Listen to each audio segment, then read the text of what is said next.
If you can, please try and sort of join the table, because most of the session is actually going to be you talking amongst themselves and less of me talking.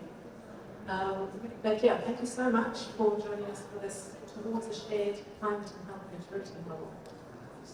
So what we're aiming to do today is, first of all, I'm going to just share a little bit about this exciting collaboration that we've got going, just to tell you a little bit more about the work that we're doing with the WHO, WMO, and various other groups and our funding partners, and also what we're aiming to achieve out of this, just so you have some background. But really why we're here is because we want to get your insights. So we want to get your thoughts about how maturity assessments can actually better serve everybody, but in particular governments, implementers, software product owners, funders. How can these be utilized to help you to make better decisions about the digital tools that you're using? And so jointly, we hope you to identify some of those most important maturity indicators, particularly at the intersection of climate and health. So we are not the experts in this space at all. We really want to listen to those of you, particularly those of you who are already working in the space. And the main thing actually that we also want to do is to encourage you to sign up to engage further with us, because this is less than an hour session. There's only so much we can get done, but we would love to tap into your combined expertise and help you and help to engage with you further. Whether you want to just come up for a ride and learn more about what we're doing, or whether you can actually actively contribute and participate in this. So in terms of the background, we at PATH are partnering with Wellcome, with the Rockefeller Foundation, and with the WMO Joint Program for Climate and Health. And the idea here is really to support digital Spika ziko mbali, nusu kile juu ya meza hapo. Wasoto walizama sababu. So nataka kukuta kile hapo. Kile sio kutafuta ngazi tuondoke juu kile juu. Kwa haya, kila pesa kuklip.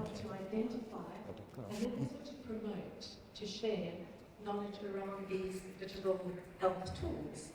And also to help bring these sectors together. So ultimately, they help to better protect those, all of us, particularly those of us who are the most vulnerable to health impacts of climate change. And to do that, we need to have a climate and health maturity model. And what we are also aiming to do is to update our global goods guidebook. I'll give you a little summary of that in a minute. But we want to update that to incorporate climate and health tools. So what are global goods? So as a reminder, actually first of all, who of you amongst us actually know what I mean when I talk about global goods? Okay, but for those of you who are not aware, global goods are open source, relatively mature digital tools that are impactful, that are scalable, that actually have some sort of implementation footprint. So they're not brand new innovations. These are tools that have some sort of skin in the game, as they say. So some that have been implemented at some degree of scale, preferably among multiple countries.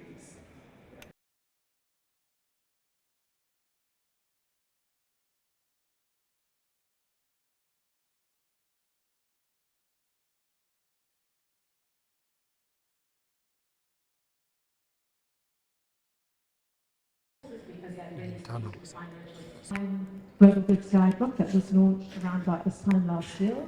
You can see the URL there. And what that really is it's a resource focused for a number of different target audiences, but specifically actually for governments who actually, first of all, need to be made aware that there are these tools out there, that they are tools that they should be considering and not looking to start from scratch and build something new. So making people aware of what they are, what they do, and where their strengths are.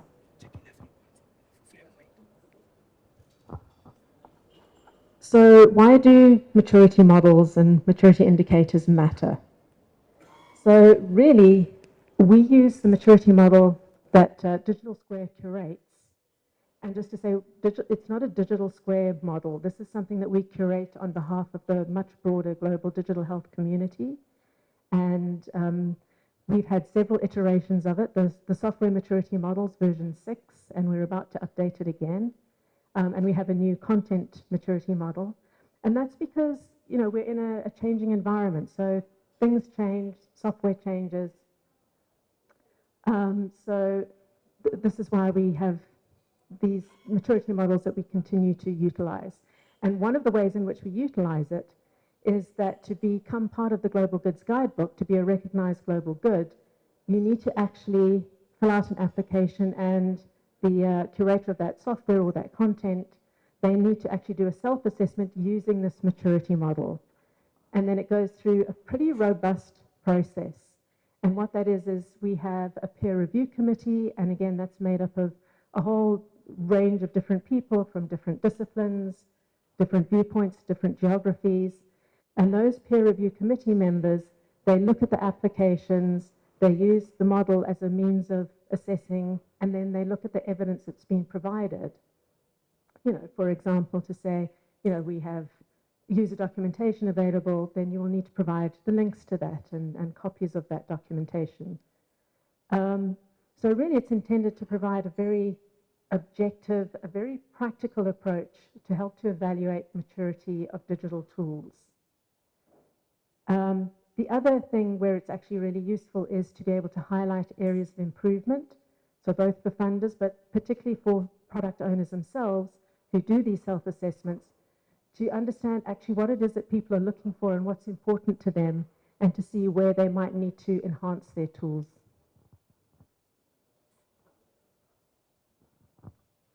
Okay, so this is where we really need your feedback. And our aim is to really have kind of very practically focused, relevant criteria by which we can actually assess these new global goods for climate and for health data. So the three key things that we think are important to consider when you're looking at this is, first of all, relevance. So, you know, are these indicators meaningful? Are they useful? Also, practicality. Are they actually easy to evaluate? Is this something you actually can measure, and can you measure relatively easily? And of course, completeness. So, are there any things that are important that are perhaps missing from some of the ones that we are proposing? So here we have our shared set of indicators, and there are quite a few of them. And just to note, this is really just to get the discussion started. So this is by no means an exhaustive list, but this is really where we need to tap into this collective brain power in the room. And those first three pillars or columns, those really are our existing core indicators from the software and content maturity models. So global utility, you know, how broadly is it used, community support, and then the maturity of the actual tool itself. And then we've got a few others. Also, just to say, in those blue boxes, most of those are existing criteria, but we'd still like to get your thoughts. You know, are these still relevant? Are these still useful? We do believe that no matter what sort of software it is, these are probably things that are really important for any type of software. The ones that are highlighted in bold are new, that we are going to be incorporating. So we'd love your feedback on that as well. And then we've got those few in the last two columns. So these are some of the things that have come out of our initial engagements with people. I was at the DPGA annual members meeting a couple of weeks ago, and we actually did the session there. It was a little bit broader. We were also looking at DPGs more broadly than just health, but we did talk about climate. So some of the input from that has already been incorporated into this feedback. So just to go through them very briefly. So country utility is really speaking to the number and the scale of active deployments. So where is it used? How broadly is it used? Source code accessibility just speaks to both the license, but also how easy is it to actually access that? Do you have open repositories? Is your open documentation freely available and accessible? Funding and revenue streams, of course, are always important to know in terms of how well supported they are. And then the new one is really talking about evidence of impact and value creation. So we're really talking case studies here. You know, is it valuable to understand and to be able to see some sort of monitoring and evaluation, some sort of benefits realization from these different projects that the tool has been involved in. Then around community support, how well is your community governed? Who's managing it? How active is it? How well are they engaged? You know, does it include a range of very diverse people across, you know, different types of geographies or different types of roles, different types of expertise? How often do they meet? How often do they actively contribute? And then in terms of the roadmap availability, there it's really a case of, can you see what's coming next? Where is the plan? What is on the roadmap for the software or future plans about how to further develop or to update your content, but really being able to see what's coming in the future. User documentation, and that's of course end users, but it could also be system administrators, training guides, a whole range of different documentation. Product documentation is new, and what we really mean by that is something very short and succinct, the sort of things that you do find in the corporate world, like a brochure that explains to someone very simply, like, what's the value proposition of your tool? What does it actually do? What does it do in non-technical terms? You know, what value can it provide for you? And then, of course, there's multilingual support. So that's both in terms of the tool itself, the content or the software. Does it support internationalization? How easy is it to actually do translations? And of course, all of the supporting documentation. And we have seen that this seems to be becoming more and more important in terms of being able to have this available in a whole range of different languages. And then under the global good maturity, we're talking about technical documentation. Where is it? Is it easy to access? How comprehensive is it? Is it up to date? And these are, you know, your system architecture, your installation guides, maybe installation validation guides. Then, of course, interoperability and data accessibility. I feel like I don't need to go into that a lot more because we've been talking about that so much this week. But of course, you know, how important is it? Have you got evidence of interoperable workflows? Do you support certain standards and so on? Data protection and security, of course, is, I think, top of mind for many people. And then the other question, of course, is scalability. And that the other factor that we brought in is the ease of deployment. So is your tool packaged? Is it easy for developers to pick up and actually utilize themselves? And then the final new one that we wanted to include in the current set is there evidence of good quality assurance practices?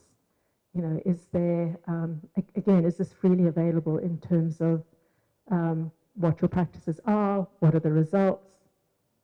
Yeah, just being able to see that those actually have been embedded into the product.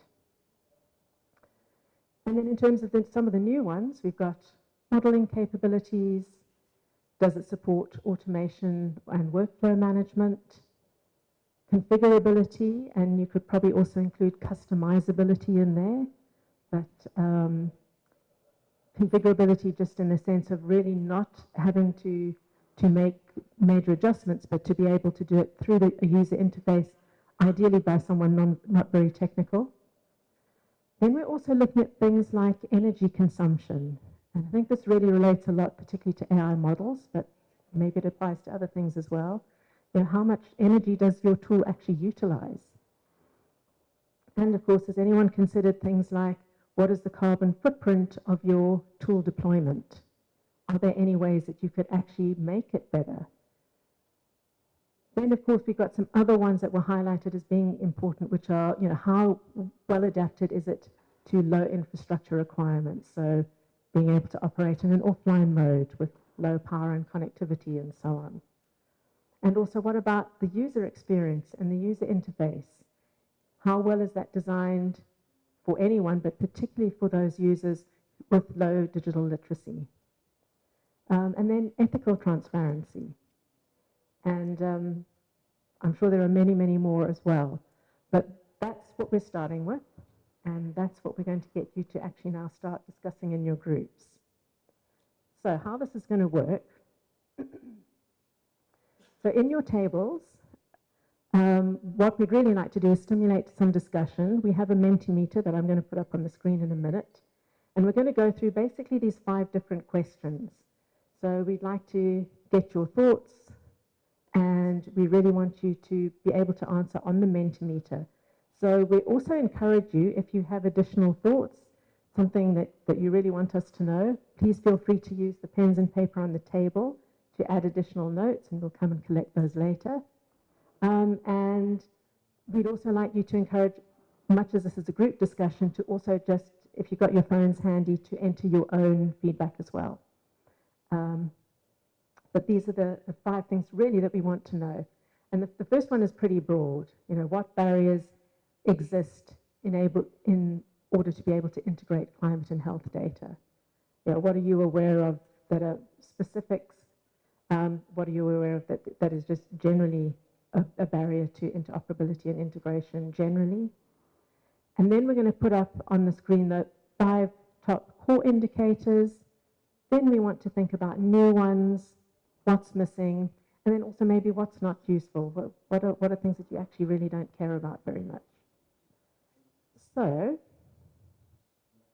okay, let's see if I can get my Mentimeter up and running.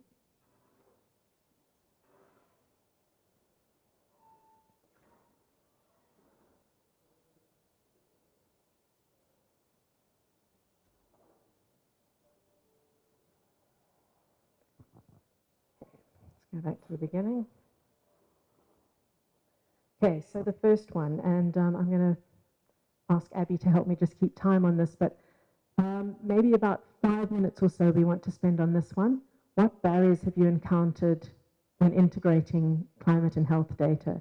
And I think that if you have very specific examples, we'd love to know about those, but also you can tell us, you know, broadly what you think are some of those issues. Okay, so 5 minutes.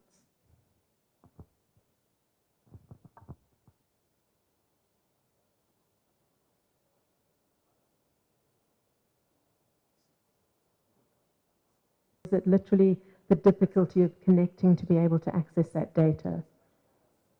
Does anyone have any insights on that?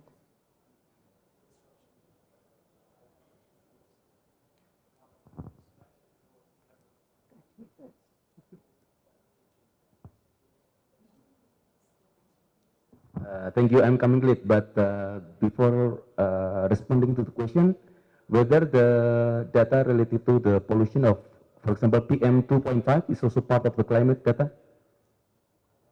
Yes. If that, there was a case in Indonesia. There was a startup collecting PM 2.5 data from many places and cities in Indonesia. And then they work together with a startup on telemedicine, and then they try to integrate whether when the number of PM 2.5 increase, the number of teleconsultation on respiratory disease in the startup increase or not. But it is only conducted in one area in Indonesia. You know, Jakarta is one of the most polluted cities. So that was one case that I thought it is important, but because I'm not part of the Jakartan people, my concern is whether this case also available to other cities. So the issue of accessing on in which cities the sensor of PM 2.5 are available, and also how to connect or initiating the agreement between this provider and also other sources. For example, not only with the startup on providing telemedicine, but also with healthcare providers. So I'm just wondering about accessing and also bring awareness, and also the use case could also be important for trying to adopt this kind of integrating this data. Over. Yeah, thank you so much. I believe you wanted to add to that. Yeah, I'm Saldi from JSI Indonesia. So, thinking about climate and health in our group, actually, we start from the very grounded questions. Where do we start if we want to combine these two, climate and health? But because yes, we are aware of this impact of the climate to health. For example, there is a increase in temperature that impacts the number of mosquitoes population that mainly impact the dengue cases. However, to bring these two, we need more deep and clear use cases. Yeah, maybe you can share about that later on. And the second one is data silo, of course, because like what Mas Anis mentioned, in Indonesia, like any other country, of course, the data is owned by different agencies, different government. We don't know whether we can use those data for our use case or not. And also, we need to define whether it applies to individual data or population data. Because in my opinion, it's so far applied for the population health one. Yeah, I think that's all from me. Thank you very much. And I see also there's some around data standardization. Sorry, we've got one more.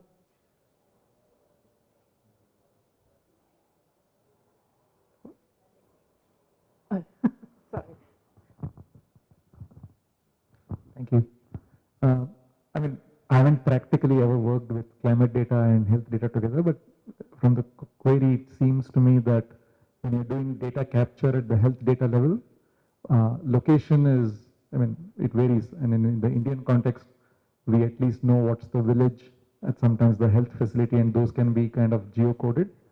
But when it comes to climate data, at least most of the data that I've seen are usually at much, we don't really know where the collection stations and what's the region of coverage are. So in lining up the two, I think it's going to be important as we kind of progress that there be, when data capture is happening, how you do geocoding on both sides, I think looked at.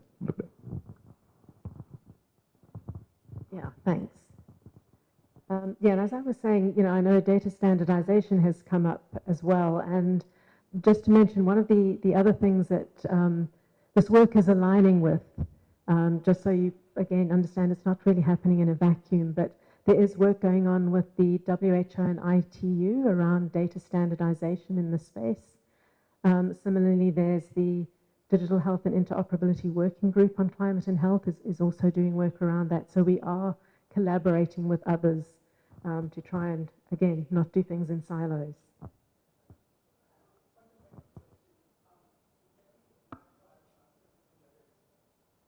I think echoing a little bit about what somebody just said, what are the use cases for collecting the data? Because we've been in digital health, we collected data for 10, 15 years. And today we're talking about person-centric care. And we don't want to make that same mistake again. I think it's important to identify also to sell this idea of doing this to governments and to other stakeholders is how will my population benefit? Because if it's going to be a report on a website, that's not going to be enough. So I think it's important, and I sorry it sounds provocative, but I hope that's been thought through and we should identify these things. And you may have heard my colleague Matt say similar stuff. And so just echoing that, yeah. Yeah, no, thank you very much. And I'm really glad that you raised that. That's a really key point.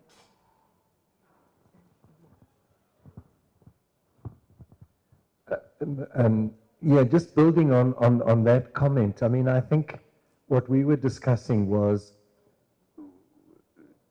there's climate data and there's people using that data to make forecasts and predictions and know whether we're going to have a wet season or a dry season.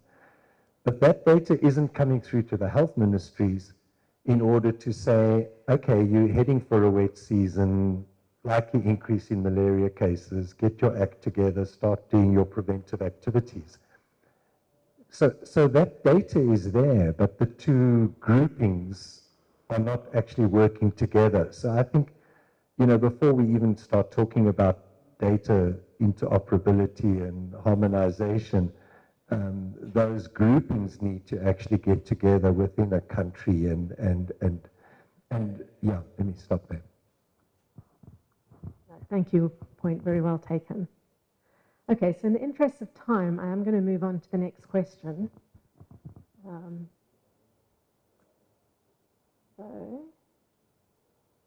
Okay, now we've got what we're terming the core indicators. So this includes a lot of the existing maturity indicators from the existing models. But what we'd like you to do here, and these we would like you to actually do individually, although very happy for you to discuss as a team and decide if you're going to agree on these or not. But in no particular order, we've got these 12 indicators, and what we'd like you to do now is to actually rank those. So for you, whatever your viewpoint is, what is most important for you to understand when you're actually looking to adapt or adopt one of these digital tools or utilize some of this digital content? It is a new QR code, so you need to scan the QR code again. You've got to, yeah, every slide has a new QR code, and then you should be able to go through to the next. Okay, so we don't have as much time as I thought we did, so we're going to skip through very quickly to some of the extra questions. But I hope you've probably done your 5 now, right? Because it's not moving very much anymore. Interesting, because these results are kind of quite different to the last time I did this exercise. Okay, so here we've got more indicators. So these are the new indicators. So which 5 of these are actually the most important to you? Okay, so again, we'd like you to rank these. How important do you think they are? Okay, I think the good news with this is the next thing we're actually going to do is ask you to sign up. So if you haven't had time to think about this, or you want to take a little bit of time to consider more, both what's missing, but also the next question, which is what's not important, then we really encourage you actually to sign up for our mailing list. So I'm actually going to skip to this last one because we're getting lots of frantic waving to wrap up. So in terms of that, let's go back to here. Oops. Our last QR code of the day. So this is the one that, please, we'd really encourage you to actually sign up for this. So it's for a range of things. One is to really contribute your expertise, whichever field that you're in, to be able to share your experiences, especially if you have sort of on-the-ground implementation experience in this space. But also, as I say, if you're more like us and pretty new to this space, if you just would like to come along for the ride and learn more about how this space is actually going to be developing. So a few questions there, and we promise to not spam you with annoying emails every 5 minutes, but we would like to really continue this conversation and keep that going.